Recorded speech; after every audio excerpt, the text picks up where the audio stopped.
इजाज खान पागल हैं, जरूरत पड़ने पर किसी को चाकू भी मार सकते हैं और वो साइको की एक्टिंग नहीं कर रहे हैं बल्कि जेन्युइनली साइको हैं।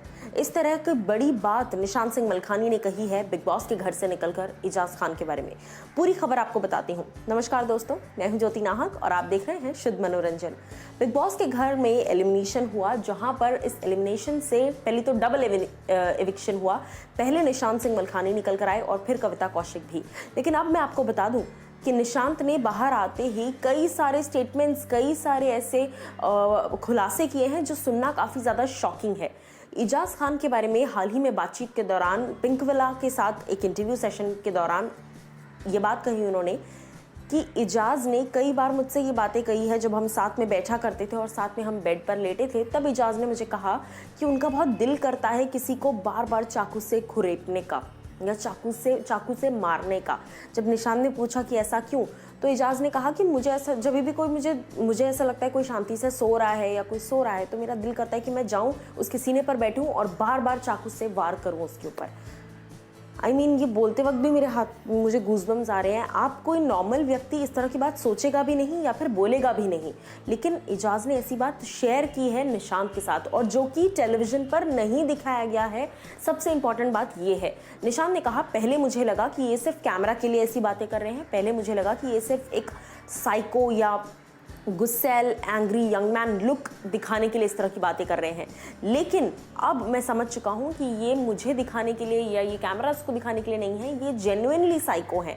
इसके अलावा एक और बात जो निशांत ने कही कि इजाज घर के अंदर सबसे डर्टी प्ले कर रहे हैं, सबसे ज़्यादा डर्टी। वो कभी भी फ्लिप कर जाते हैं, कभी भी वो, उनके अंदर एक ऐसा जुनूनियत है जिससे उन्हें लगता है किसी को अगर चाकू मारकर या किसी को जान से भी मारकर गेम खेला जाए या गेम जीतना हो तो जीता जा सकता है। ये थॉट प्रोसेस कहीं ना कहीं गलत है, क्योंकि आपको याद होगा राहुल वैद्य ने, जब ये बात सामने आई थी कि राहुल ने कहा था कि मैं बजर के आसपास चाकू लगा दूंगा तो ना ही कोई पास आएगा और ना ही कोई जीतेगा, हम ही जीतेंगे। उस वक्त कहा गया था कि ये क्रिमिनल थॉट है, आप इस तरह का थॉट कैसे लेकर आ सकते हैं। और अब अगर ये बात सामने आती है घर वालों के कि इजाज इस तरह की बातें कर रहे हैं कि किसी को सोता हुआ देखता हूँ, कोई मुझे ऐसा लगता है कोई शांति से सो रहा है, तो मेरा दिल करता है उसके ऊपर जाके बैठूँ और चाकू से घोंप दूँ।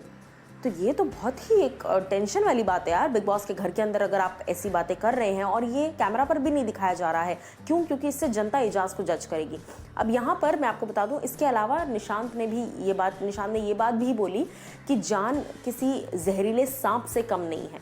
अगर आप रास्ते पर चल रहे हैं, आपको एक तरफ सांप दिखे और एक तरफ जान दिखे, तो पहले जान को मारना, क्योंकि वो ऐसा सांप है वो आपको ही डस लेगा। अपने ही दोस्त को, ऐसा नाग है वो कि अपने ही दोस्त को डस ले और निगल जाए, ऐसा है वो। उसके साथ साथ ये भी कहना चाहूँगा कि वो एक पालतू कुत्ते की तरह है निकी का जोरू का गुलाम बनकर घूमता रहता है, या फिर निकी के पालतू कुत्ते की तरह हर जगह उसके पीछे पीछे, या फिर जो निकी बोलती हैं उसी में उसकी हाँ या ना होती है। जान भी इस घर का वन ऑफ द मोस्ट दोगला पर्सनालिटीज़ में से एक है। पर जान को लेकर जो उन्होंने कहा, ठीक है, वो उनका पर्सनल ऑब्जर्वेशन हो सकता है, सही भी और गलत भी, लेकिन इजाज के बारे में जो उन्होंने बात रिवील की है कि चाकू से भी मार सकते हैं किसी को जीतने के लिए, या फिर ऐसा उनके अंदर एक फीलिंग है कि वो मारना चाहते हैं लोगों को, तो ये तो कहीं ना कहीं बहुत ज़्यादा डेंजरस है। क्या कुछ आपको लगता है इस पर? बताइए मुझे कॉमेंट सेक्शन में।